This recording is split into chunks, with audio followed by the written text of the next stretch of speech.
And suddenly the Colorado shooter identifies as they, them, and non-binary. And you'll watch media coverage of it, poof, disappear.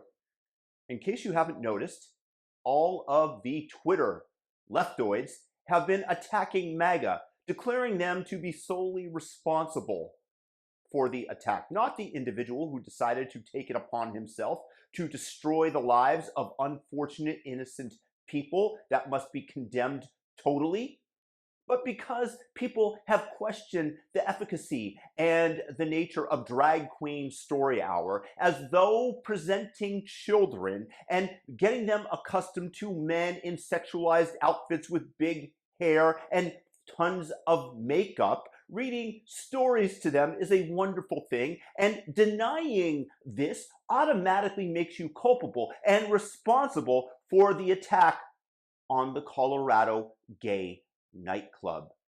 These people are evil. I want you to watch this little clip from CNN where they're discussing it, and then I will come back with another fact to illuminate this whole little segment. The investigators, we journalists are trying to piece together a profile of this suspect. Learn why he did what he did. We've learned that his grandfather is an outgoing California state assemblyman by the name of Randy Vopel. He has been assemblyman since 2016, but he recently lost his re-election bid. This is the father of the suspect's mother, Laura Vopel. Randy Vopel attracted attention when he compared the January 6th attack on the Capitol to the Revolutionary War. Here's what he said. He said, "This is Lexington and Concord. First shots fired against tyranny. Tyranny will follow in the aftermath of the Biden swear-in on January 20th. Now, he later tried to walk that back, saying he didn't condone the violence that took place that Wednesday at the Capitol. And it's not clear at this point what kind of interactions this 22-year-old suspect had with his grandfather. Now, to add to this, later in this segment, it is stated by one of the hosts that the grandfather had no dealings with the shooter for the last 10 years. So they are trying to draw a bridge between them that was severed 10 years ago, as though the grandfather and his views influenced the grandson when there's no contact between them. Why? Because they are clearly propagandists. That's all that they are. Then you have the New York Times blaming Chris Rufo, who's against CRT.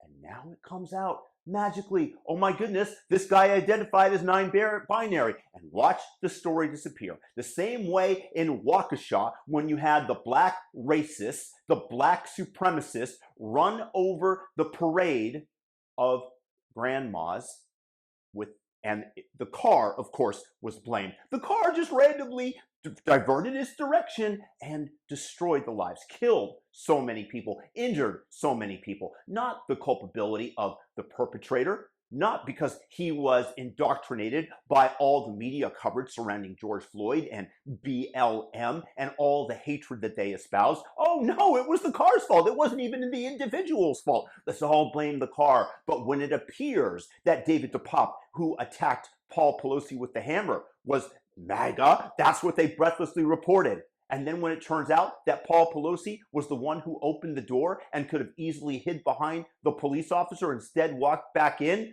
they nix that report and say that it didn't meet its standards and suspend the reporter, even though it appears that what he said was truth, because they want to blame MAGA. And gee, oh my goodness, it came out post-midterms, immediately post the midterms, it came out that, oh, maybe Paul Pelosi didn't act in his own best self-interest. Not to blame Paul Pelosi for what happened, but the point is that the media is propagandizing this again, the same way in that CNN clip that they go ahead and they blame the grandfather and then say, oh, well, you know, maybe the grandfather, well, he wasn't involved. But that's what gets stuck in the heads of so many people. The same way on Twitter that Bernie Sanders comes out and states that it's all the fault of MAGA, that it's the responsibility, the same way that Mark Ruffalo here does. What these people are, unfortunately, are evil propagandists who are trying to break America apart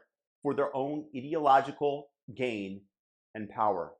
And it must get into the minds of Americans, a majority of Americans, so that we can discount what these liars behind the banner of the New York Times, behind the leftoid Twitter accounts, state over and over, and we can discount what they say as pure propaganda meant to manipulate the masses for their own personal and power gains.